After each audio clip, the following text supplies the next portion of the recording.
नए विचारों को मिल रहा सरकार का साथ। हर युवा का सपना हो रहा साकार। खुद को बना रहे आत्मनिर्भर।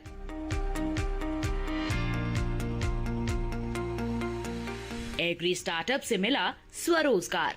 देखिए दूरदर्शन किसान पर विचार विमर्श। स्टार्टअप से स्वरोजगार 14 मई शनिवार रात 10 बजे।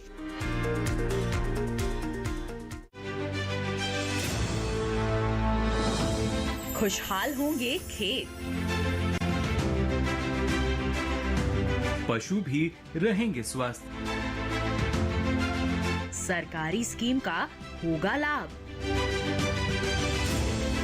जब एक्सपर्ट्स का मिलेगा साथ, किसानों के सवाल, विशेषज्ञों के जवाब, अब सिर्फ एक फोन कॉल पर। देखिए अपना खास प्रोग्राम। हमारे टोल फ्री नंबर हैं 1800-113060, 1800-113061।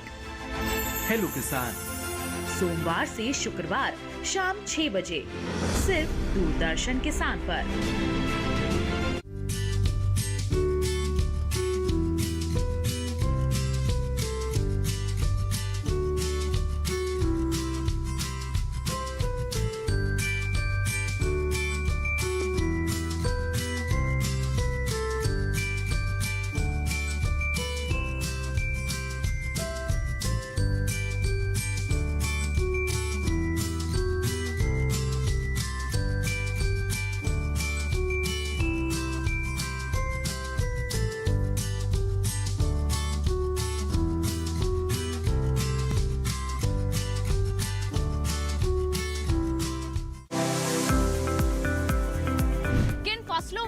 हुआ चढ़ाव, किनके उतरे मंडी भाव।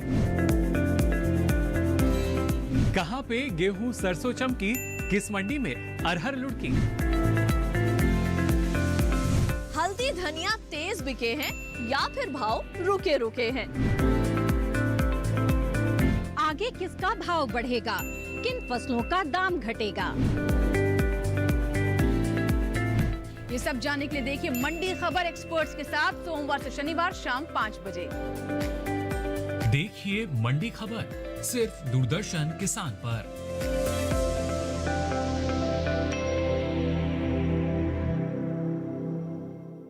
350 ईसा पूर्व भारत, एक सोने की चिड़िया जो कभी किसी पिंजरे में नहीं आई।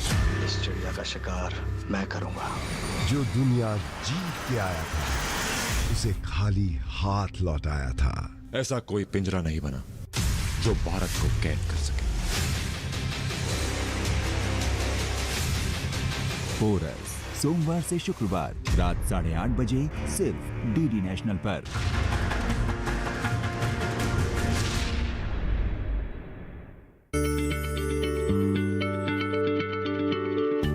क्या आप किसी बीमारी से परेशान हैं? चाहते हैं डॉक्टर की सलाह? तो हम हैं आपके साथ। बताएंगे आपको जीने की राह। समस्याएं आपकी, समाधान देश के मशहूर विशेषज्ञों के। घर बैठे बात करें देश के जाने माने डॉक्टरों से। हमारे लाइव प्रोग्राम स्वस्थ किसान में हर शनिवार शाम 6 बजे से 7 बजे तक।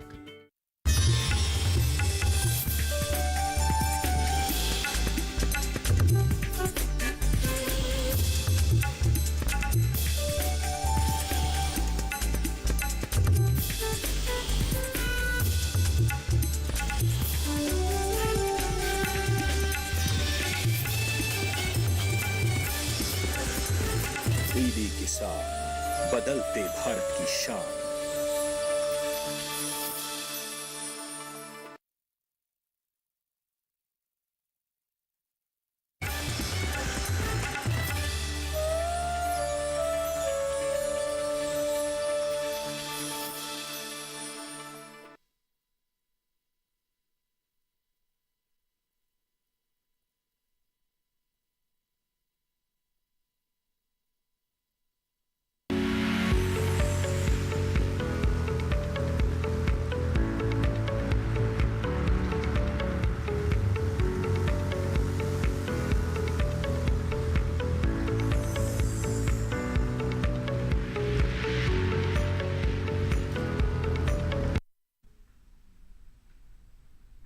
नमस्कार, दूरदर्शन किसान के लाइव फोन इन कार्यक्रम हेलो किसान में आप सभी का स्वागत। मैं हूं आपके साथ अदिति शर्मा। किसान भाइयों बहनों, हेलो किसान कार्यक्रम में एक मंच प्रदान करते हैं हम आपको, ताकि आपकी जो भी समस्याएं हैं खेती किसानी से संबंधित उनको आप हमसे साझा कर सकें। हमारे जो उपस्थित एक्सपर्ट्स होते हैं वो आपकी समस्याओं का समाधान आप तक पहुंचा सकें, और जरिया रहता है हमारे टोल फ्री नंबर। तो आज के हमारे इस कार्यक्रम में हम किन विषयों पर चर्चा करने वाले हैं, आइए सबसे पहले आपको जानकारी देते हैं। आज के कार्यक्रम में बात होगी प्रधानमंत्री कृषि सिंचाई योजना पर, और साथ ही हम चर्चा करेंगे रेशम कीट पालन पर। तो दोनों ही बहुत ही महत्वपूर्ण विषय हैं। आपके पास कोई भी सवाल है, किसी भी तरह की समस्या आ रही है आपको, अगर रेशम कीट पालन की शुरुआत ही करना चाहते हैं, प्रधानमंत्री कृषि सिंचाई योजना से जुड़ना चाहते हैं, तो ये सवाल आप हमसे पूछ सकते हैं टोल फ्री नंबर पर कॉल करके। टोल फ्री नंबर क्या है? 1800-113-060 और 1800-113-061। ये दोनों ही हमारे टोल फ्री यानी कि निःशुल्क नंबर हैं। इस पर आप अगले 1 घंटे के दौरान कॉल करके अपने सवाल हमसे पूछ सकते हैं, और आपके जो भी सवाल होंगे उनके जवाब आप तक पहुंचाएंगे हमारे एक्सपर्ट्स। आइए हमारे एक्सपर्ट से आपका परिचय करवा देते हैं। स्टूडियो में मौजूद है हमारे साथ डॉक्टर मनोज खन्ना। बता दें आपको, ये प्रधान वैज्ञानिक हैं जल प्रौद्योगिकी केंद्र IRI पूसा नई दिल्ली में। डॉक्टर खन्ना, बहुत बहुत स्वागत आपका। धन्यवाद। साथ ही साथ हमारे साथ लाइव इस वक्त जुड़ी हुई हैं डॉक्टर पूनम श्रीवास्तव। बता दें आपको, ये एसोसिएट प्रोफेसर हैं गोविंद वल्लभ पंत कृषि एवं प्रौद्योगिकी विश्वविद्यालय पंतनगर उत्तराखंड में। डॉक्टर पूनम, आपका भी बहुत बहुत स्वागत है हमारे लाइव फोन इन कार्यक्रम में। तो किसान भाइयों बहनों, आज के कार्यक्रम की हम चर्चा की शुरुआत करें उससे पहले आपको कुछ बातें जरूर बता दें कि आप जब भी हमें कॉल करें तो आपको क्या करना है, नेटवर्क एरिया में आकर कॉल करना है, और टीवी की आवाज़ थोड़ी कम कर देनी है। टीवी की आवाज़ ज़्यादा आती है हम तक, आपकी आवाज़ नहीं पहुंच पाती है, तो इन बातों का ध्यान रखिए और अपनी कॉल्स आप लगाना शुरू कर दीजिए। बहरहाल हम हमारी चर्चा की भी यहाँ पर शुरुआत कर लेते हैं। प्रधानमंत्री कृषि सिंचाई योजना पर हम यहाँ पर बात कर लेते हैं। डॉक्टर खन्ना उपस्थित हैं। तो डॉक्टर खन्ना, प्रधानमंत्री कृषि सिंचाई योजना, बहुत लोग जानते हैं इस योजना के बारे में, जुड़े भी हुए हैं, लेकिन कुछ लोग अभी भी हैं जो अवगत नहीं है इस योजना से। क्या कहेंगे उनको आप? आपने ये विषय बहुत उचित समय पे उठाया है, और इस समय जैसे हमारे किसान भाई सभी फसलों को काट चुके होंगे, जैसे गेहूं वगैरह सब कट चुका है और अपने खेत खाली हो रहे हैं, वह तैयारी कर रहे होंगे अपने जो समर की या गर्मियों की सब्जियां लगाने की, या आने वाली खरीफ की फसलों की तैयारी कर रहे हैं।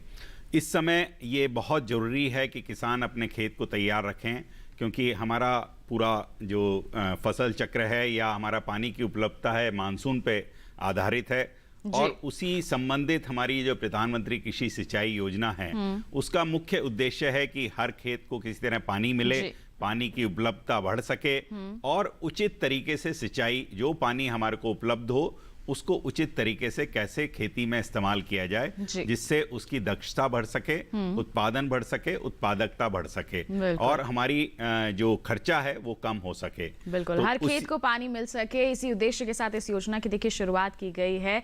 और अगर पानी सही मात्रा में उपस्थित होगा तो निश्चित तौर पर बढ़वार भी हमें काफी अच्छी मिलेगी हमारी फसलों की। किस तरह से आप इससे जुड़ सकते हैं, लाभ ले सकते हैं, क्या क्या कॉम्पोनेंट्स हम यहाँ कहें कारक हैं इस योजना के, इन तमाम बातों चर्चा करेंगे। लेकिन उससे पहले हमारी एक खास रिपोर्ट है, वो आपको दिखा देते हैं।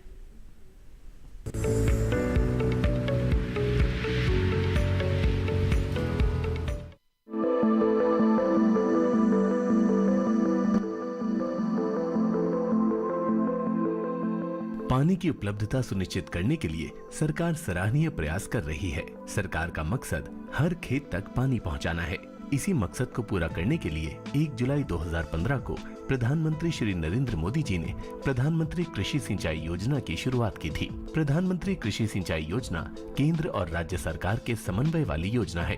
केंद्र सरकार इस योजना के कुल संभावित खर्च का 75% हिस्सा वहन करती है, बाकी बोझ राज्य सरकारें उठाती हैं।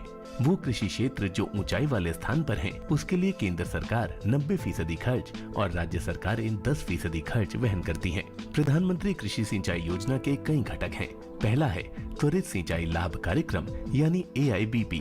दूसरा घटक है हर खेत को पानी। तीसरा घटक प्रति बूंद अधिक फसल सिंचाई योजना है, और चौथा घटक है पनधारा विकास। इसमें पानी के परंपरागत तालाबों का नवीनीकरण किया जाता है। योजना का फायदा लेने के लिए ग्राम पंचायत स्तर पर ही कृषि सलाहकार या कृषि पर्यवेक्षक के पास जाकर सब्सिडी का फॉर्म भरना होता है। फिर ये फॉर्म जिला कृषि विभाग में जमा होता है। सब्सिडी मंजूर होने पर विभाग की ओर से आपको मैसेज मिलेगा और फिर आप इस योजना का फायदा ले सकते हैं।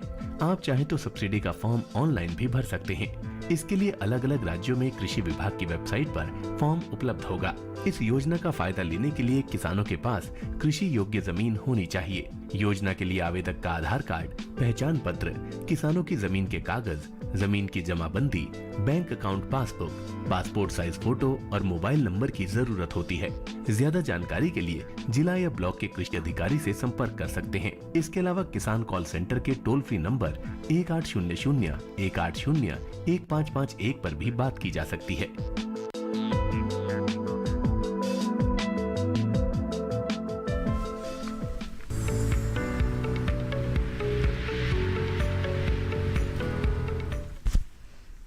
तो देखिए, अभी आपने एक रिपोर्ट जाना प्रधानमंत्री कृषि सिंचाई योजना के बारे में और विस्तार से चर्चा जारी रखेंगे हमारे विशेषज्ञ के साथ इस संदर्भ में, लेकिन इस वक्त रुक कर लेते हैं डॉक्टर पूनम का, हमारे साथ जुड़ी हुई हैं लाइव। डॉक्टर पूनम, रेशम कीट पालन की जब हम बात करते हैं तो हमारे देश में किस स्तर पर किया जा रहा है, इसके बारे में सबसे पहले आप बताएं।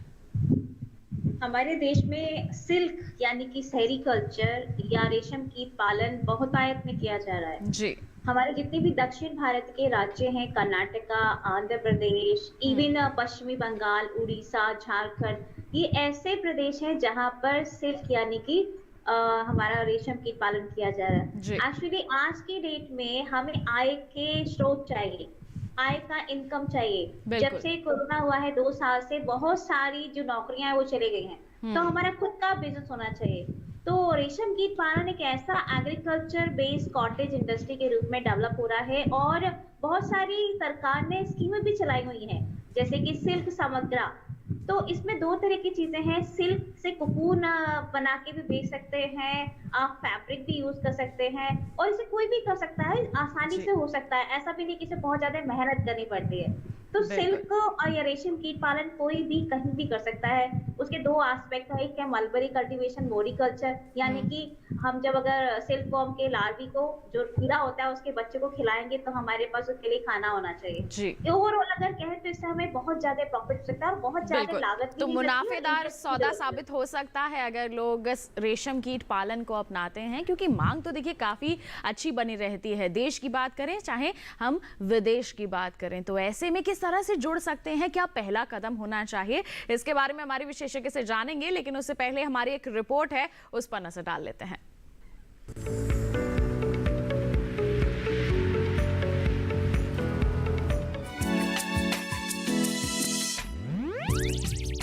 रेशम एक प्राकृतिक रेशा होता है और कच्चे रेशम के उत्पादन के लिए रेशम के कीड़ों को पालना सेरीकल्चर कहलाता है। इसे सिल्क फार्मिंग भी कहते हैं। हमारे यहाँ बड़े पैमाने पर रेशम कीट पालन किया जाता है और बाजार में इसकी अच्छी खासी मांग भी है। मांग के चलते रेशम कीट पालन किसानों के लिए मुनाफे का सौदा साबित होता है। इतना ही नहीं, रेशम कीट पालन को बढ़ावा देने के लिए सरकार भी किसानों की मदद करती है। रेशम उद्योग को बढ़ावा देने के लिए 1949 में रेशम बोर्ड की स्थापना की गई थी।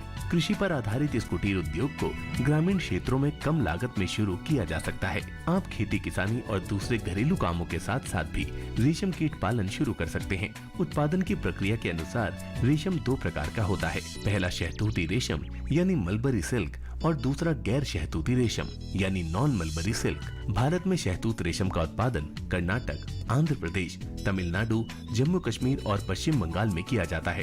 वहीं बिना शहतूत वाले रेशम का उत्पादन झारखंड, छत्तीसगढ़, ओडिशा, उत्तर प्रदेश और उत्तर पूर्वी राज्यों में किया जाता है। रेशम उत्पादन के कई फायदे हैं, जैसे रेशम कीट पालन में रोजगार की पर्याप्त क्षमता है। रेशम कीट पालन से ग्रामीण अर्थव्यवस्था को भी मजबूती मिलती है। खास बात यह है कि रेशम कीट पालन को महिलाएं भी काफी आराम से कर सकती हैं। रेशम कीट पालन के लिए आप ट्रेनिंग भी ले सकते हैं। ट्रेनिंग लेने के बाद रेशम कीट पालन न सिर्फ आसान हो जाएगा, बल्कि आप इस व्यवसाय से अच्छा मुनाफा भी ले सकेंगे।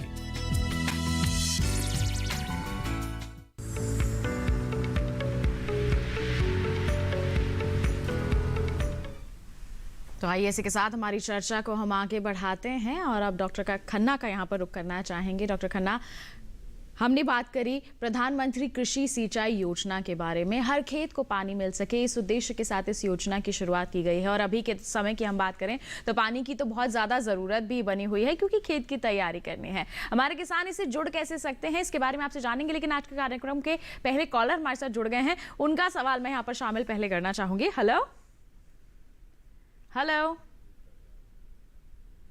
हेलो, धीरेन्द्र जी, आवाज मिल रही है आपको? हाँ जी, मिल रही है। जी नमस्कार, स्वागत आपका कार्यक्रम में। पूछिए अपना सवाल। हेलो जी, अपना सवाल पूछिए। हाँ नमस्कार मैम। जी मिल रही है। हेलो, आप अपना सवाल पूछिए धीरेन्द्र जी। डॉक्टर खन्ना साहब से मेरा सवाल था जी। हमने अपने खेत में दो बार ट्यूबवेल लगाया, लेकिन दोनों बार वो फेल हो गया, जल प्राप्त नहीं हुआ है। प्रधानमंत्री जो योजना है उससे हम अपने खेत में किस प्रकार जल ला सकते हैं? अगर ट्यूबवेल तो असफल रहा है, इस योजना से कैसे जुड़ सकते हैं, क्या फायदा मिलेगा किसानों को? ये आपने बताया कि आपकी समस्या है कि दोनों बार आपने ट्यूबवेल लगाया और वो सक्सेसफुल या सफल नहीं हुआ। इसके लिए मैं तो आपको ये अनुरोध करूंगा कि जो वर्षा का जल है किसी तरह आप अपने क्षेत्र में इकट्ठा करें। जल संरक्षण और जल संचयन दोनों ही इस योजना के भाग हैं। और इसमें जैसे इस समय बहुत सही उचित समय आपकी फसलें कट चुकी हैं, और कोशिश करिए कि खेत का पानी खेत में रहे। अपनी मेड़ों का मरम्मत कर लें। आपके यहाँ कोई जल संचयन या जल संरक्षण की व्यवस्था है, कोई तालाब बना हुआ है, उसमें से इस समय ये बहुत उचित समय है कि सारी मिट्टी निकाल लें, जिससे कि जितना भी बारिश का पानी इकट्ठा हो सकता है उसमें इकट्ठा हो पाए। और उस पानी को आप अब जब अपनी खेती के लिए इस्तेमाल करें और उचित तरीके से करें, जिसकी हम चर्चा आने वाले अभी इस कार्यक्रम में और करेंगे कि उचित तरीकों से, यानी कि मॉडर्न या आधुनिक तरीकों से करें, जैसे फव्वारा सिंचाई या टपक सिंचाई से करें। और अपने खेत को आपके तालाब से पानी पहुंचाने के लिए कोशिश करें कि कच्ची नालियों से ना पानी पहुंचाएं, बल्कि अंडरग्राउंड पाइपलाइन यानी कि भूमि के नीचे पाइपलाइन लगाकर इस पानी को पहुंचाएं। क्योंकि इस योजना का उद्देश्य है हर खेत को पानी, उसमें एक बहुत बड़ा घटक है कि अंडरग्राउंड पाइपलाइन या भूमि के नीचे पाइपलाइन की व्यवस्था करना। उसके लिए आपको सब्सिडी भी मिलेगी। और जैसा कि आपको योजना के बारे में बताया था कि कैसे आप सब्सिडी ले सकते हैं, अपने जिला कृषि अधिकारी से संपर्क करके आप अपनी एप्लीकेशन दें सब्सिडी के लिए, तो आपको अंडरग्राउंड पाइपलाइन के लिए भी और अपने तालाबों की सफाई के लिए या तालाबों का पुनर्जीवन करने के लिए भी आपको सरकारी सहायता मिल सकती है। बिल्कुल, तो देखिए आप इससे जुड़ सकते हैं, आपको लाभ मिल सकता है। और देखिए आर्थिक सहायता भी यहाँ पर मुहैया करवाई जाएगी सरकार द्वारा, सब्सिडी या फिर कहें अनुदान के तौर पर, तो आप इसका लाभ ले सकते हैं। क्या और घटक हैं इसके, डॉक्टर खन्ना, क्या कहेंगे इस पर आप? जैसे मैं चर्चा शुरू ही हमने इसी से करी कि है ना, पानी का किसी तरह इस समय खेत की तैयारी जब आप करेंगे, जब बारिश आने वाली है, मई के 15 तारीख के बाद से कुछ भारत के कुछ क्षेत्रों में बारिश शुरू हो जाएगी। और जैसे जैसे मानसून सक्रिय होगा, हमारे पूरे उत्तर भारत या मध्य भारत में बारिश शुरू हो जाएगी। तो उससे पहले आप अपने खेत की तैयारी कर लें, अपने खेत की मेड़ों की मरम्मत कर लें, जिससे कि जितनी भी बारिश हो और बारिश का जल जो हो आपके खेत में ही सुरक्षित रह जाए। दूसरा, अपना करें कि आपके क्षेत्र में कोई तालाब है तो उसमें जो मिट्टी जम जाती है और पूरे साल में जब पानी भरता है और मिट्टी उसके साथ इकट्ठी होती जाती है, उस मिट्टी को निकाल लें। और उससे मिट्टी निकालने से उस तालाब की क्षमता बढ़ जाएगी, जिससे ज़्यादा का ज़्यादा पानी उसमें इकट्ठा हो सकता है। अब उस पानी को इस्तेमाल करने की बात है। उस पानी को इस्तेमाल करने के लिए, जैसे आप बैंक में पैसा रखते हैं, उसको धीरे धीरे इस्तेमाल करते हैं या अच्छे तरीके से इस्तेमाल करते हैं, वो पानी आपके लिए बहुत कीमती है। तो उसको कभी भी खुला पानी ना दें। कोशिश करें कि आप उसमें, चाहे वो फव्वारा सिंचाई हो या भूमिगत पाइपलाइन की व्यवस्था करें या टपक सिंचाई हो, अगर आपके क्षेत्र में आप फलों और सब्जियों की खेती करते हैं।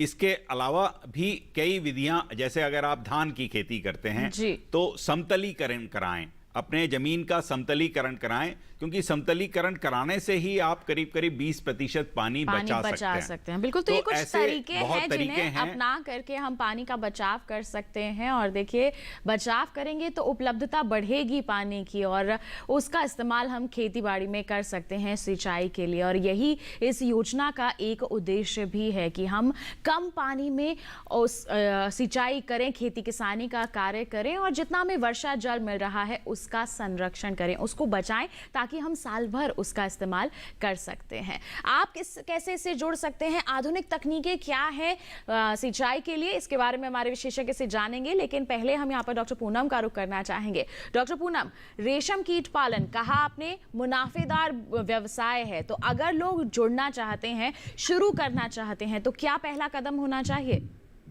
देखिए, सबसे पहले तो कदम ये होना चाहिए कि आप जहाँ करना चाहते हैं वहां पर आपको ये देखना होगा कि मलबरी की लीव्स यानी शहतूत की लीव्स पत्तियां खिलाते हैं सिल्क मॉप के लार्वा, यानी रेशम कीट पालने के लिए सबसे पहले उनका खाना चाहिए। खाना कहाँ से आएगा? मलबरी यानी शहतूत की पत्तियों से। तो अगर मान लीजिए आप शुरू करना चाहते हैं तो सबसे पहले आपको ये इंश्योर करना होगा कि आपके आसपास मलबरी यानी कि शहतूत का पेड़ हो, यानी छोटे पेड़ हो, आप उनको लगाएं।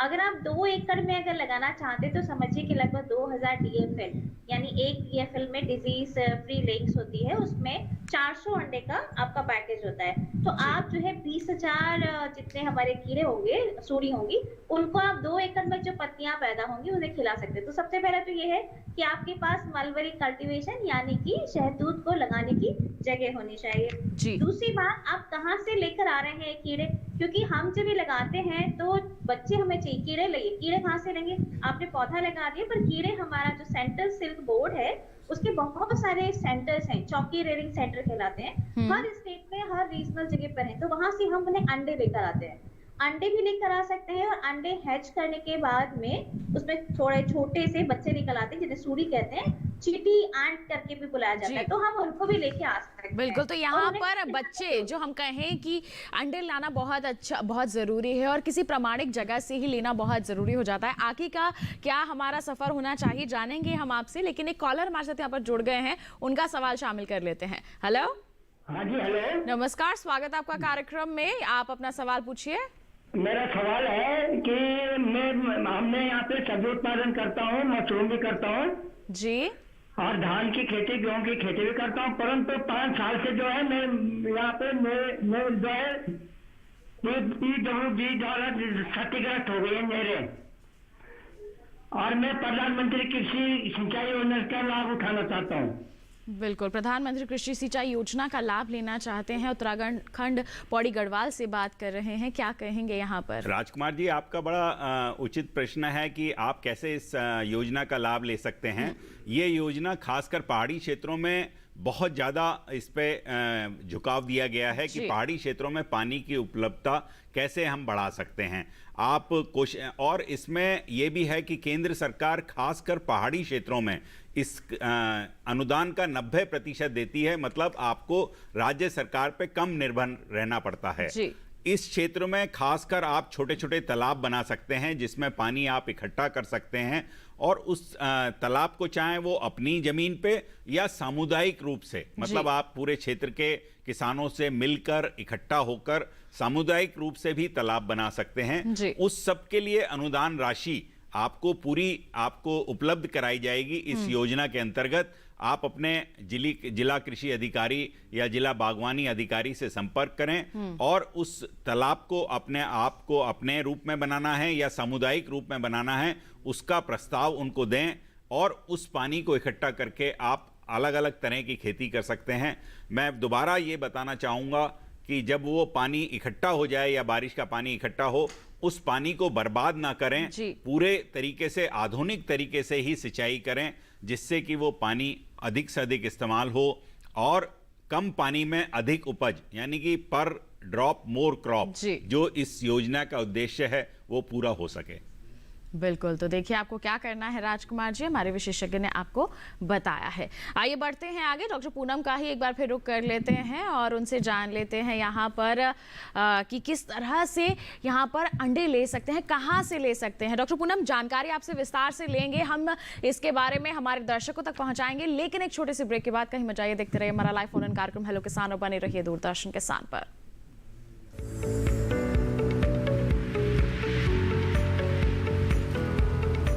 अरे भाई, सुना नहीं क्या?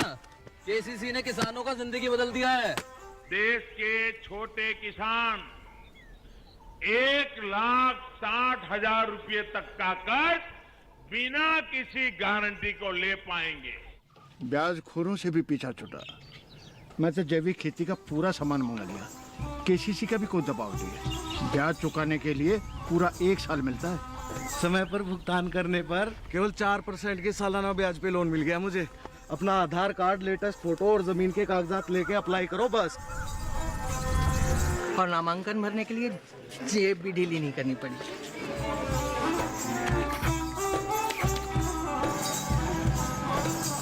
चाचा, उधार चुकाने के 24 घंटे के बाद उतने ही पैसे वापस निकाल सकते हैं।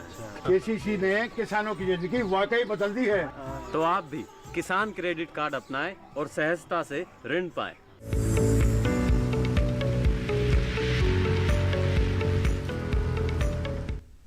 ब्रेक के बाद दूरदर्शन किसान के लाइव फोन इन कार्यक्रम हेलो किसान में आप सभी का फिर से स्वागत। आज हम चर्चा कर रहे हैं प्रधानमंत्री कृषि सिंचाई योजना के बारे में और साथ ही साथ रेशम कीट पालन के बारे में। आपके पास कोई भी सवाल है तो क्या करना है, आपको बेझिझक हमारे टोल फ्री नंबर पर कॉल करके अपने सवाल हमसे पूछने हैं और हमारे जो विशेषज्ञ हैं उनके जवाब आप तक जरूर पहुंचाएंगे। और इस वक्त भी कॉलर जुड़े हुए हैं हमारे पास, आइए उनका सवाल हम जान लेते हैं। हेलो जी, नमस्कार, स्वागत आपका कार्यक्रम में। क्या सवाल है रामपाल जी आपका? मेरा ये जो सौर ऊर्जा से सवाल करूँगा जी, सौर ऊर्जा से जो सवाल है ना वो लगवा के जी, सौर ऊर्जा से जो सवाल लगाया ना वो लगवा के। सौर ऊर्जा से जो ट्यूबवेल है वो लगवाने हैं आपने या लगवाए हुए हैं? नहीं लगवाना चाहूँगा। लगवाना चाहते हैं आप, क्या कहेंगे आप डॉक्टर खन्ना? सौर ऊर्जा का इस्तेमाल करना चाहते हैं। विचार बहुत उत्तम है। आज हमारे देश में सौर ऊर्जा का इस्तेमाल बढ़ रहा है और सिंचाई के लिए भी इसमें बहुत इस्तेमाल हो रहा है। आप अपने क्षेत्र में देख सकते हैं कि आपको कितना बड़ा आपका भूजल स्तर देखना पड़ेगा कि पानी कितना गहराई पर है। अगर आपको और ये देखना पड़ेगा कि आपको 3 हॉर्स पावर या 5 हॉर्स पावर का पंप सेट या ऊर्जा वाला आपको पैनल लगवाना पड़ेगा। वो आपको लोकल जानकारी आपको दे पाएंगे वहीं आपके जिला कृषि अधिकारी। इसमें भी व्यवस्था है प्रधानमंत्री कृषि सिंचाई योजना में कि सौर ऊर्जा से भी आप ट्यूबवेल लगा सकते हैं जो सौर ऊर्जा पे चलेगा, और उसमें भी भारत सरकार आपको अनुदान देती है राज्य सरकार के साथ मिलकर। मेरे आपसे सुझाव है कि आप अपने जिला कृषि अधिकारी से संपर्क करें कि या किसी तकनीकी जानकारी के लिए अपने नज़दीकी आपके भारतीय कृषि अनुसंधान परिषद के कोई आपके इंस्टीट्यूट हों या कृषि विज्ञान केंद्र हो जहां पर आपको ये बता सके कोई कि आपको कितना बड़ा सौर ऊर्जा से पानी निकालने का संयंत्र लगाना पड़ेगा। वो निर्भर करेगा कि आपका भूजल किस स्तर पे है। क्या आपका कम स्तर पे है तो आपका 3 हॉर्स पावर का भी आप पंप सेट लगा सकते हैं और सौर ऊर्जा से चलने वाला, या बहुत गहरा है तो आपको हो सकता है कि 5 हॉर्स पावर का पंप सेट आपको लगाना पड़ेगा। इस तरह से इस योजना में अलग अलग प्रकार हैं इसके कि अलग अलग हिसाब से आपकी जोत को देखकर आपको सब्सिडी या अनुदान मिल सकता है। मेरा फिर अनुरोध है आपसे कि जिला कृषि अधिकारी से संपर्क करें और इस बारे में ज़्यादा जानकारी लें। जी बिल्कुल, तो रामपाल जी आप एक बार जिला कृषि अधिकारी का रुख यहाँ पर जरूर कर लें। वैसे तो हमारे विशेषज्ञ ने आपको बता दिया है, लेकिन और विस्तृत आपकी क्षेत्र की जो जानकारी है उनसे आपको और विस्तार से मिल जाएगी। बढ़ते हैं आगे, बल्लू जी हमारे साथ फोन लाइन पर जुड़ गए हैं, जान लेते हैं क्या है उनका सवाल। हेलो हेलो हेलो, नमस्कार, स्वागत आपका कार्यक्रम में। क्या सवाल है आपका? नमस्ते मैम, मेरा सवाल मैम से था रेशम कीट से संबंधित। जी, क्या जानना चाहते हैं इसके संदर्भ में आप? हाँ हेलो जी, पूछिए अपना सवाल। था कि जो हमारे जिले से संबंधित जो रेशम कीट है उसके लिए क्या जलवायु होनी चाहिए जिससे अधिक उत्पादन हो और आमदनी भी अच्छी हो जाए। बिल्कुल डॉक्टर पूनम, उत्तर प्रदेश सकते हैं जी, डॉक्टर पूनम उत्तर प्रदेश से कॉल करा है हमारे कॉलर ने, जानना चाहते हैं जलवायु के बारे में, क्या उत्तर प्रदेश में भी ये कर सकते हैं रेशम कीट पालन? बिल्कुल कर सकते हैं। बनारसी सिल्क तो फेमस है, बनारसी साड़ियां सिल्क की बनी होती है और आप जानते हैं भदोही उसका सेंटर है, तो आप कर सकते हैं। तापमान का हमें ध्यान रखना है कि 25 डिग्री सेंटीग्रेड से लेकर 31 डिग्री सेंटीग्रेड तक जो हमारा ये कॉम्प्लेक्स मोरी है सिल्क वॉर्म रेशम की अच्छे से पनप सकता है, तो हम इसे आसानी से कर सकते हैं। और अच्छी बात यह है कि उत्तराखंड और उत्तर प्रदेश दोनों में ही bivoltine, actually silkworm रेशम की ना 4 तरीके का होता है मिले ना, और 3 हमारे वो है कि यूनिबोल्टिंग, बाई बोल्टिंग और मल्टी बोल्टिंग। यूनिबोल्टिंग यूरोपियन कंट्रीज में होता है, बाई बोल्टिंग हमारे यहाँ बहुत कॉमन है, तो क्योंकि ज्यादातर ईस्ट एशिया के जितने भी हमारे देश हैं, इंडिया हुआ, जापान, कोरिया, चीन, ये सब इसमें होता है, और हमारे लिए जो वातावरण है बाई बोल्टिंग के लिए बहुत अच्छा है। बाई बोल्टिंग का जो कोकून होता है उसकी क्वालिटी भी बहुत अच्छी होती है, तो मैं यही कहना चाहूंगी कि आप उत्तर प्रदेश के आराम से कर सकते हैं। बस आपको ध्यान रखना है कि आपके यहाँ पर सिंचाई की क्या व्यवस्था है, क्योंकि जब आप रेशम कीट पालन करेंगे तो आपको मोरी कल्चर यानी शहतूत भी लगाना पड़ेगा, तो वो आप लीजिए और वैरायटी आप सोच समझ के लीजिएगा। और उसके बाद में जो रेस लेना होगा, जब कीड़ा लेंगे तो उसमें रेस का ध्यान रखिएगा कि कौन सा रेस आपके यहाँ पे सुटेबल होगा, निस्तारी है, नंदी है, और जो वैरायटी है वो अपने हिसाब से लेगा, क्योंकि सिंचित भागों के लिए वैरायटी अलग है मलबरी की, और जहाँ ड्राई है वो अलग है। तो अपने जो भी CSP का सेंटर है वहां जाकर आप पता कीजिएगा, आपको सारी जानकारी मिल जाएगी। और सरकार की सुविधाएं भी स्कीम इस समय चल रही है, उनका भी आप लाभ उठाइएगा और आराम से करिए, यूपी में बहुत अच्छा कर सकता है। जी बिल्कुल, तो देखिए बल्लू जी, आप बेझिझक कर सकते हैं रेशम कीट पालन अपने क्षेत्र में, और कितना तापमान होना चाहिए, किस तरह की जलवायु होनी चाहिए, हमारे विशेषज्ञ ने आपको विस्तार से बता दिया है। बढ़ते हैं आगे, अजय जी हमारे साथ फोन लाइन पर जुड़ गए हैं, उनका सवाल जान लेते हैं। हेलो। हाँ मैडम, नमस्कार। नमस्कार, स्वागत आपका कार्यक्रम में, पूछिए अपना सवाल। हाँ मैडम, दरअसल मैं ट्यूबवेल के लिए सबमर्सिबल पंप लगाना चाहता हूँ, क्या इस पे भी सब्सिडी है क्या? बिल्कुल, डॉक्टर खन्ना क्या कहेंगे? अजय कुमार जी, इस पे प्रधानमंत्री कृषि सिंचाई योजना में अगर आप सबमर्सिबल लगाना चाहते हैं तो उस पे सब्सिडी नहीं है, लेकिन आपको तकनीकी जानकारी मिल सकती है। इसके साथ अगर आप ट्यूबवेल लगा के अगर आप फव्वारा सिंचाई या टपक सिंचाई इस्तेमाल करना चाहते हैं या अंडरग्राउंड भूमिगत पाइपलाइन लगाना चाहते हैं, उस पे सब्सिडी है, ना कि ट्यूबवेल लगाने पे सब्सिडी नहीं है इस योजना के अंतर्गत। बिल्कुल, तो अजय कुमार जी देखिए, ट्यूबवेल लगवाने पर यहाँ पर सब्सिडी नहीं दी जा रही है। जैसे अभी आपने जिक्र किया डॉक्टर खन्ना, टपक सिंचाई, फव्वारा पद्धति, इनके बारे में हमारे जो दर्शक हैं उन्हें बताइए, क्या हैं ये पद्धतियां और किस तरह से फायदेमंद साबित हो सकती है हमारे किसानों के लिए? हम दोनों पद्धति के बारे में बात करते हैं। पहले हम बात करते हैं फव्वारा पद्धति की।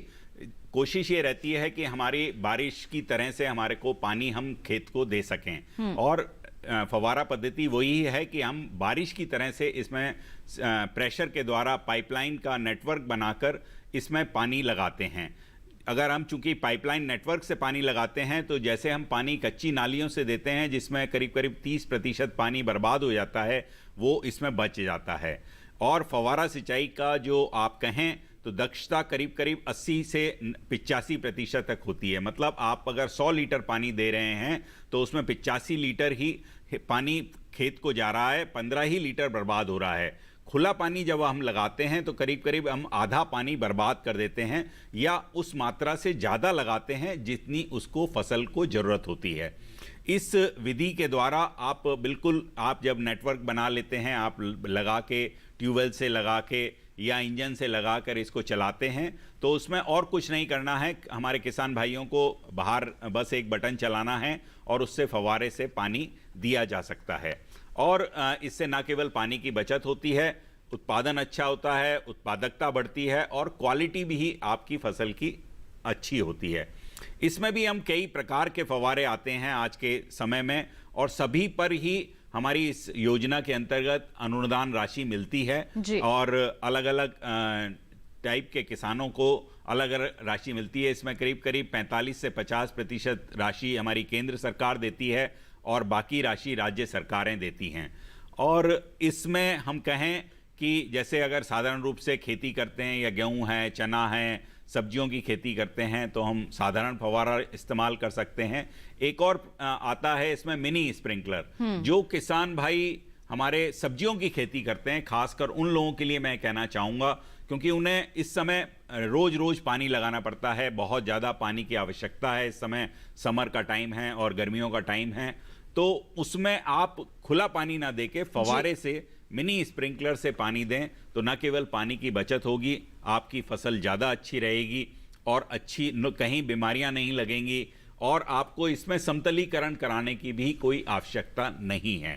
बिल्कुल। तो अगर हम इसके आगे बात करें टपक सिंचाई की, टपक सिंचाई हमारी वही नालियों के द्वारा या पाइप, छोटी छोटी पाइपों के द्वारा हम सीधा पौधों की जड़ों तक पानी पहुंचाते हैं। इसमें एक और फायदा है कि ना केवल पानी बल्कि घुलनशील खाद भी हम इसको पानी के साथ साथ पौधे को दे सकते हैं। इसमें फायदा ये होता है चूंकि हम बिल्कुल पौधे की जड़ के पास पानी और खाद पहुंचा रहे हैं, तो इसकी दक्षता करीब करीब 90% होती है। मतलब आपकी पानी की बर्बादी बिल्कुल ही खत्म हो जाती है, और ऐसे ही खाद का इस्तेमाल की जो दक्षता है वो भी बढ़ जाती है। न केवल खाद आपकी बर्बाद नहीं होती, आपकी जड़ तक पहुंचती है, और जहां तक जड़ रहती है उसके नीचे जाने का उसको मौका ही नहीं मिलता, क्योंकि पानी भी हम उतना ही लगाते हैं जितना जड़ को जरूरत होता है। ये व्यवस्था हम बागवानी फसलों में या हम कहें जहां पर सब्जियों की खेती होती है उनमें भी बहुत अच्छे से इस्तेमाल कर सकते हैं। बिल्कुल, काफी सफल हो सकती है। तो देखिए, फव्वारा पद्धति हो चाहे टपक सिंचाई पद्धति हो, दोनों के ही बारे में हमारे विशेषज्ञ ने आपको बता दिया है। फायदे क्या हैं इसके बारे में भी जानकारी आप तक पहुंचाई गई है। अब आप देखिए, इन दोनों पद्धतियों में से किसी भी एक को आप अपना सकते हैं, जल का संरक्षण कर सकते हैं। जितनी मात्रा में जरूरत है उतनी मात्रा में ही आप उपयोग करेंगे। तो देखिए, सीधे तौर पर लागत में भी यहाँ पर कमी आएगी आपकी। सरकारी सहायता तो यहाँ पर मुहैया करवाई ही जा रही है इस योजना के अंतर्गत। बिल्कुल, प्रधानमंत्री कृषि सिंचाई योजना पर हमारी चर्चा को हम आगे जारी रखेंगे, लेकिन फिलहाल हम डॉक्टर पूनम का यहाँ पर रुख कर लेते हैं। डॉक्टर पूनम ने हमें जानकारी दी कि हमारे किसान इससे जुड़ सकते हैं। वेराइटीज के बारे में आप जिक्र कर रही थी यहाँ पर, इस पर क्या कहेंगे आप? एक्चुअली हर हिसाब से ना, हर रीजन जो भी होता है वहां पर, जैसे कहीं बरसात होती है, कहीं पर सिंचाई की व्यवस्था है, कहीं सूखा है, तो जब मलबरी कल्टीवेशन यानी कि हम शहतूत की खेती करते हैं तो एक प्रॉपर रिक्वायरमेंट हमें चाहिए होती है। तो वैरायटी भी उसी हिसाब से है। जैसे कि अगर हम दक्षिण भारत में करना चाहते हैं तो K2 यानी कनवा 2 एक वैरायटी बहुत अच्छी है, और DD1 करके एक वैरायटी वो भी बहुत अच्छी है। विश्वा एक वैरायटी वो भी बहुत अच्छी है। S36, S34, S30, ये सारी वैरायटी ऐसी है जो कहीं भी लगाई जा सकती है। तो लेकिन सबसे पहले तो देखना होगा ना कि हमारे जमीन कैसी है, हम किस इलाके में रहते हैं, तो पहले वो जगह डिसाइड कर ले, उसके हिसाब से वैरायटी आपको लगानी है, और फिर आपको रेस चुनना होगा कि हम कौन सा रेशम कीट ले रहे हैं। हमारे यहाँ पे बाई बोल्डिंग बहुत अच्छा होता है, और आप जानते हैं बॉम्बिक्स मोरी यानी मलबरी पे जाना है या इरी पे जाना है, सबसे अच्छी क्वालिटी का जो सिल्क है वो बॉम्बिक्स मोरी का होता है, तो हम सबसे ज्यादा उसी को प्रेफरेंस देते हैं। ज्यादातर जगह पर वो होता है, लेकिन अगर कोई नॉर्थ ईस्ट यानी कि उड़ीसा और आसाम में रहता है तो वो मूंगा सिल्क वॉर्म का भी, मूंगा सेरिकल्चर भी कर सकता है। मूंगा का सिल्क सबसे ज्यादा कॉस्टली होता है और इंडिया में ही होता है, तो अगर वो करें तो बहुत ही अच्छी बात है। और अगर झारखंड है, उड़ीसा है, वहां पे eri silk worm, eri silk जो चादर बनाने में और जो खद्दर की चीजें होती है उनको बनाने में यूज किया जाता है, तो उसके थ्रू भी जाया जाता है। तो वैरायटी बहुत सारी है, सिल्क वॉर्म की स्पीशीज भी बहुत सारी है। यानी और तो और लोग जो जंगलों में जाके, जो ओक टसर होता है, जो वन्य सिल्क जिसे हम कहते हैं, वो जंगलों में जाके जो लोग ग्रामीण लोग हैं वो उनके कुकुन चुन सकते हैं और उनको भी बेच सकते हैं। और इनके जो प्यूपा होते हैं वो बहुत ही पौष्टिक होते हैं। बहुत सारी जगह पर उससे बहुत ही डिलीशियस, मतलब बहुत ही स्वादिष्ट पकवान बनाए जाते हैं, क्योंकि प्रोटीन का बहुत अच्छा सोर्स होते हैं। तो ये अपने आप में एक कंप्लीट पैकेज है कि अगर कोई करता है तो उसको घाटे का सौदा नहीं होगा, फायदा ही फायदा होगा। बिल्कुल बिल्कुल, फायदा ही फायदा मिलेगा, लेकिन अपने क्षेत्र के अनुसार ही आप वैरायटी का यहाँ पर चयन जरूर कीजिएगा। और क्या कर सकते हैं आप रेशम कीट पालन को फायदेमंद अपने लिए बनाने के लिए, बताएंगे आपको, लेकिन एक छोटे से ब्रेक के बाद। कहीं मत जाइए, देखते रहिए हमारा लाइव फोन इन कार्यक्रम हेलो किसान, और बने रहिए दूरदर्शन किसान पर।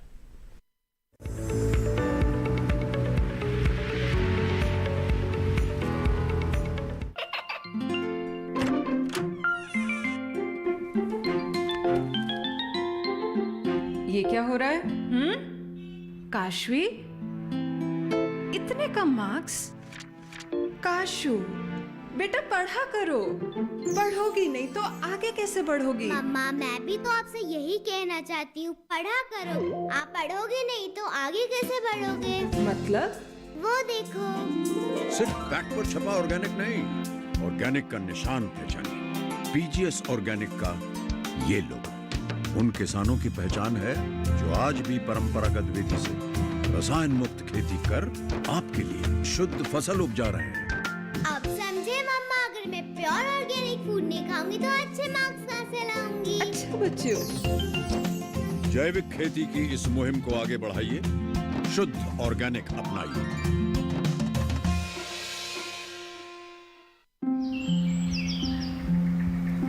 अरे अरे अरे क्या कर रहा है? इधर इधर इधर, हम बोल रहे हैं तेरे बीजू का। पुतला बोल रहा है? हाँ, पक्षियों से तो हम खेत को बचा लेते हैं, पर इन घातक रसायनों से कैसे बचाएं? मतलब? देख बेटा, तू जो ये अंधाधुंध रसायन मिलाता है ना, मिट्टी की सेहत बिगड़ने लगी है। और जब माटी ही कमजोर पड़ जाएगी तो उपज कैसे सेहतमंद होगी? हाँ? अरे पहले ऐसा नहीं था।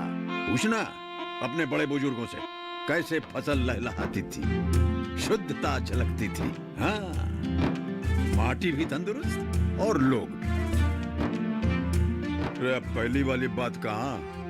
पर अब तो सब यही डाले हैं। सब नहीं, आज भी लाखों जागरूक किसान परंपरागत विधि से फसल उगा रहे हैं। खर्चा कम और उपज की कीमत भी बेहतर पा रहे हैं। ठीक है भाई, मैं भी आज से जैविक खेती शुरू करूंगा। माटी से प्रेम की परंपरा है, परंपरागत खेती।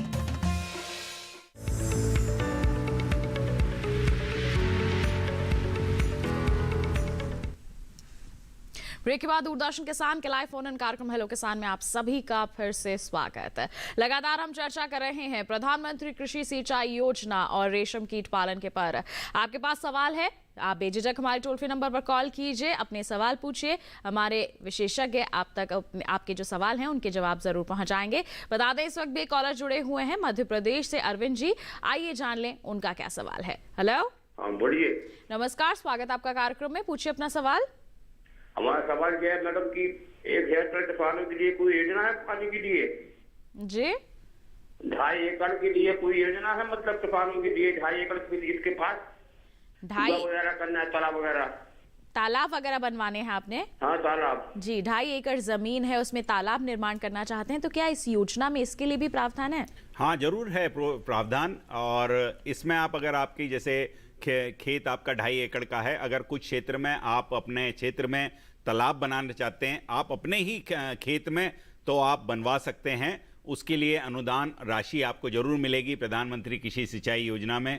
इसके अलावा मैं और कहूँगा कि इसके अलावा अगर आपको सामुदायिक रूप से आपके अपने गांव में कुछ, जैसे हमारे गांव में हमेशा तालाब होते हैं जिसका गहरीकरण करना हो या इसका मिट्टी हटाने का कार्यक्रम हो, उसको पुनर्जीवन करने का काम हो, ये सारा कार्य भी इस प्रधानमंत्री कृषि सिंचाई योजना में कराया जा सकता है।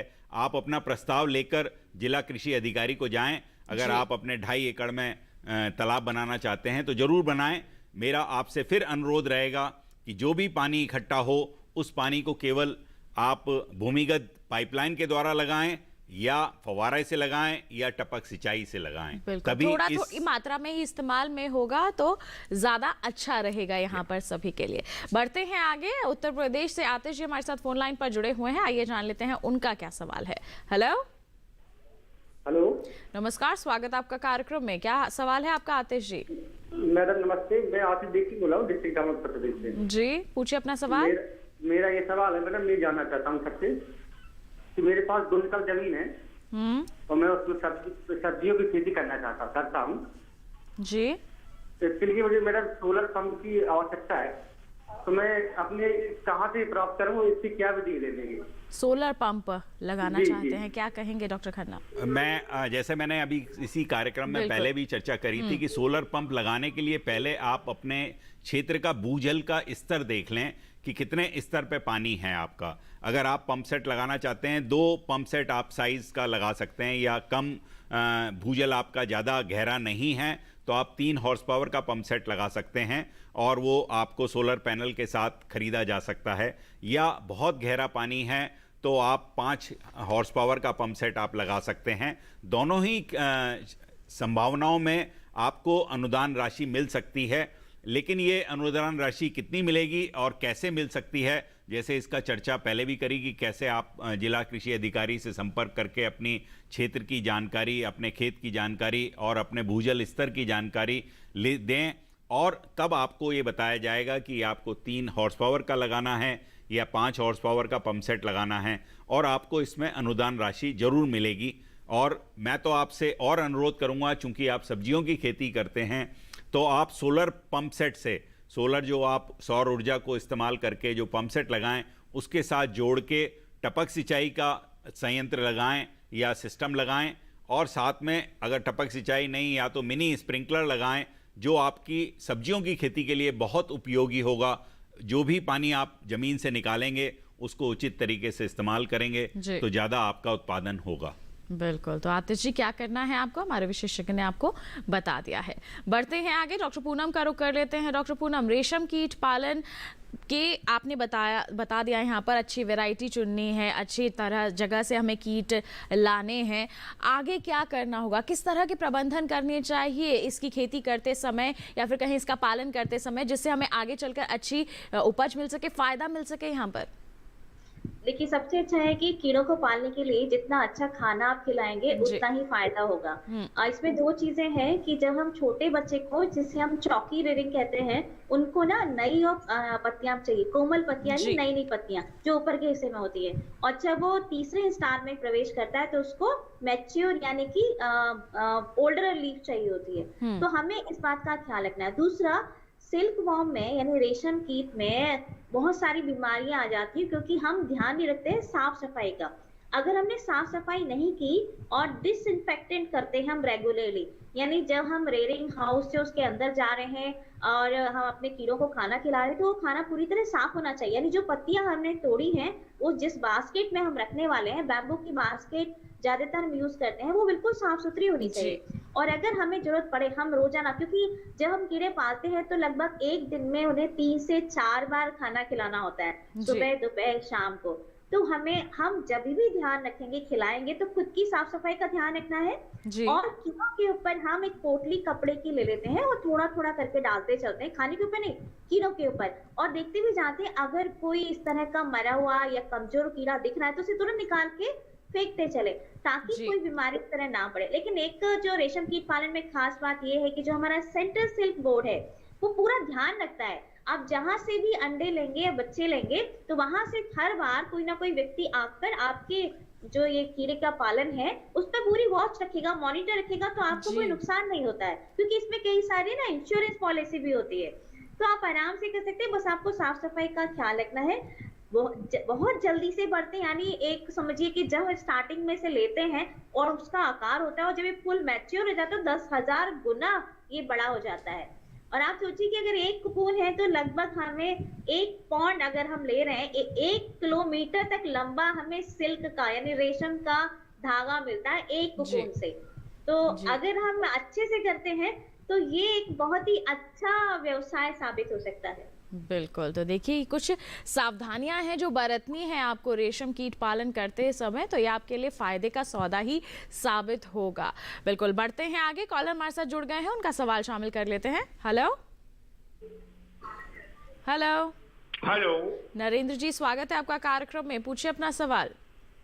मैम, मेरा सवाल डॉक्टर खन्ना से ये था जी, ये हमारा जो खेत है 4 एकड़ का, उसके बगल से एक छोटी सी, हेलो जी, आपकी आवाज हमें मिल रही है, अपना सवाल पूछिए। मेरा 4 एकड़ का खेत है, उसके बगल से एक छोटी सी नदी निकली है जी। उस नदी के पानी से ही अधिकतर पानी लगाया जाता है, तो क्या इस पानी को, इस योजना के द्वारा इस पानी को रोकने की कोई व्यवस्था है जिससे अन्य जब पानी ना हो तब भी हम लगा सकें?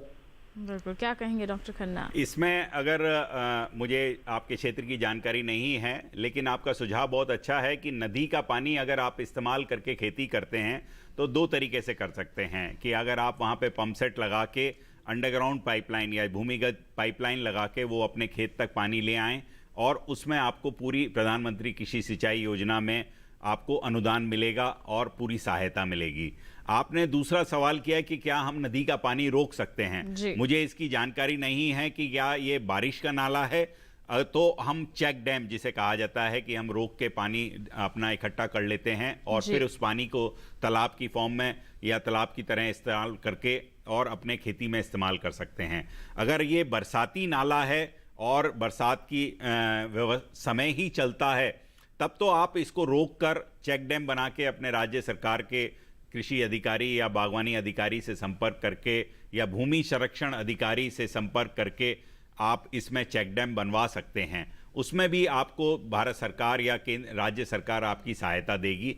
अगर ये नदी है जो 12 महीने चलती है तो आप इसमें उचित होगा कि इसमें एक पंप सेट लगा के, जैसे आपने बताया, उससे उसके पानी को हम इस्तेमाल करके खेती करते हैं। तो आप, मेरा तो सुझाव है कि भूमिगत पाइपलाइन लगाकर और अपने खेत में आप चाहे फव्वारा लगाएं या टपक लगाएं सिंचाई पद्धति, तो उसमें आपको पूरी सहायता या अनुदान आपको इस योजना के अंतर्गत मिल सकता है। बिल्कुल, तो आपके सवाल का जवाब हमारे विशेषज्ञ ने आप तक पहुंचा दिया है और ऐसी ही अहम जानकारियां आगे भी हम आप तक पहुंचाएंगे, लेकिन अभी रुक रहे हैं एक छोटे से ब्रेक के लिए। कहीं मत जाइए, देखते रहिए हमारा लाइव फोन इन कार्यक्रम हेलो किसान और बने रहिए दूरदर्शन किसान पर।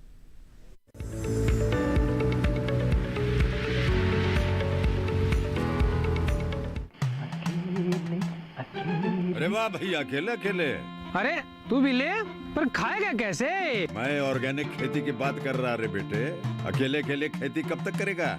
मतलब गांव में 20-25 किसानों का समूह बना के पंजीकरण करवा ले, फिर सरकारी ट्रेनिंग भी मिलेगी और मुफ्त जैविक बीज खाद भी। फिर पीजीएस ऑर्गेनिक की सरकारी मोहर के साथ तेरी उपज आकर्षक पैक में पहुंचेगी बड़े बाजार तक। अच्छा? हाँ। अरे भाई, कहाँ चल दिया? सबको साथ लाने, आमदनी बढ़ाने। तो किसान भाई समझ गए ना? साथ मिलकर ऑर्गेनिक खेती कीजिए, अपनी परंपरा को आगे बढ़ाइए, ज्यादा मुनाफा कमाइए। माटी से प्रेम की परंपरा है परंपरागत खेती।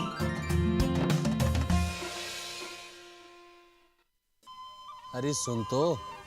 मुझे क्या सुनाना चाहते हो? जो सुनाओ मेरी सौतन को। किसको? अरे वही तुम्हारा मोबाइल फोन जिससे सुबह शाम दिन रात चिपके रहते थे और कहते थे किसान कॉल सेंटर से बातें हो रही हैं। अच्छा, ये बात है। हाँ, क्यों? क्या हुआ? अब बात नहीं होती क्या? अब तो झट से बात हो जाती है। ऐसा क्या? हाँ, अब तो ज्यादा लाइनें और खास तकनीक के कारण खेती के माहिरों से तुरंत बात हो जाती है। और अगर कभी लाइन व्यस्त हो तो अपनी समस्या फोन पर रिकॉर्ड करा दो, वहाँ से फोन आ जाता है और समस्या की हल का मैसेज भी आ जाता है। ये देखो, आ गया। अरे वाह, इसका मतलब इंतजार की घड़ी अब खत्म। हाँ। तभी मैं सोचूं कि आजकल मुझ पर इतना प्यार क्यों आ रहा है। कृषि संबंधी समस्याओं का अपनी भाषा में तुरंत हल पाने के लिए पूरे भारत में किसी भी फोन से हेल्पलाइन नंबर पर संपर्क करें। किसानों का दोस्त किसान कॉल सेंटर।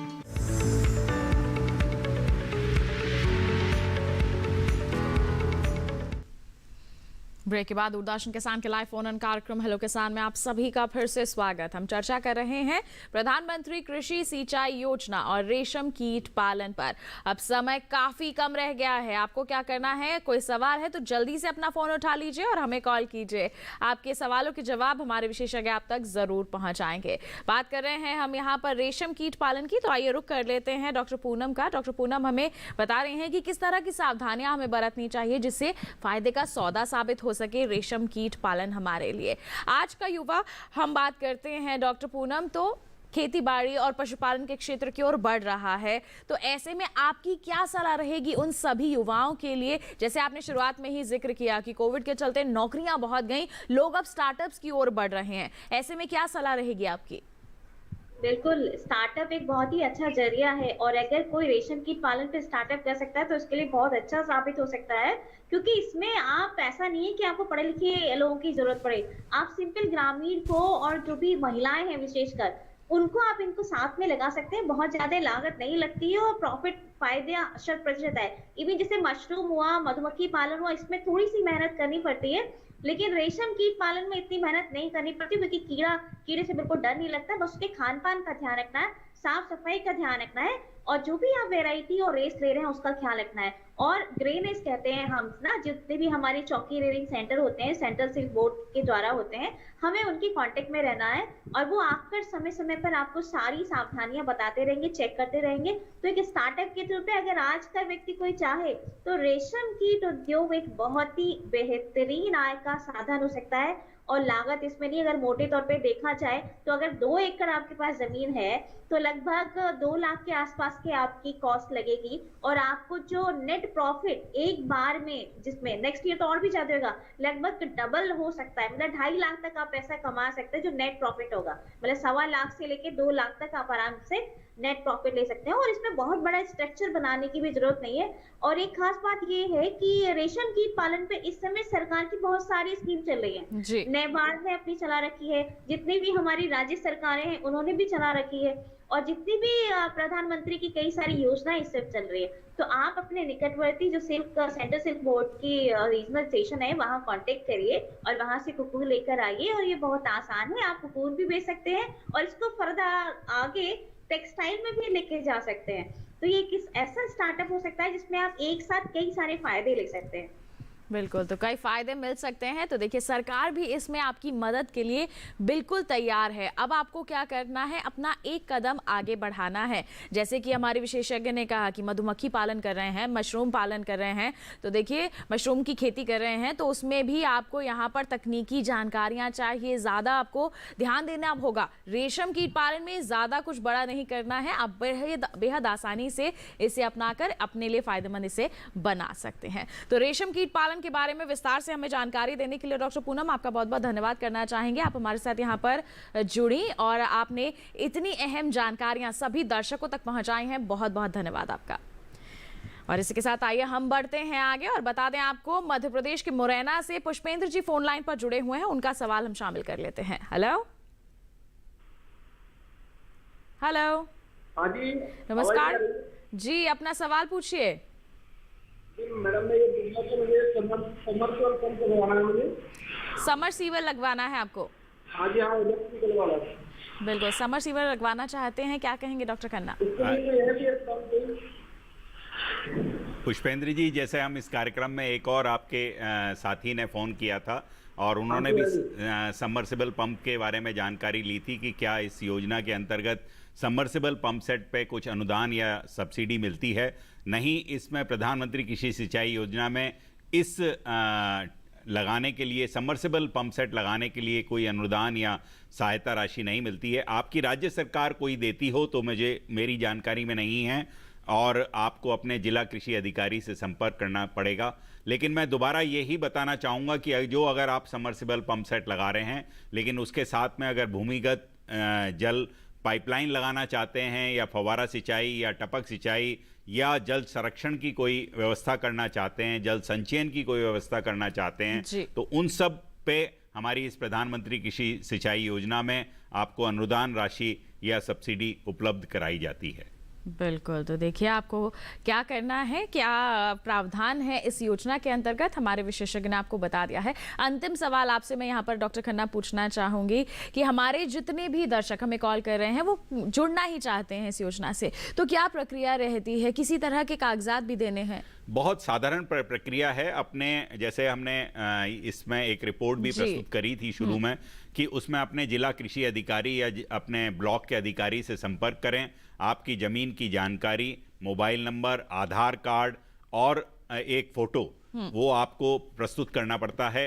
अब आजकल ऑनलाइन भी व्यवस्था है, राज्य से बहुत सी राज्य सरकारें अब ऑनलाइन व्यवस्था कर दी है कि ऑनलाइन ही आप अपनी प्रस्तावना या एप्लीकेशन दे सकते हैं और सबमिट कर दीजिए और आपको जिला कृषि अधिकारी या बागवानी अधिकारी द्वारा संपर्क किया जाएगा कि आपको क्या लगाना है।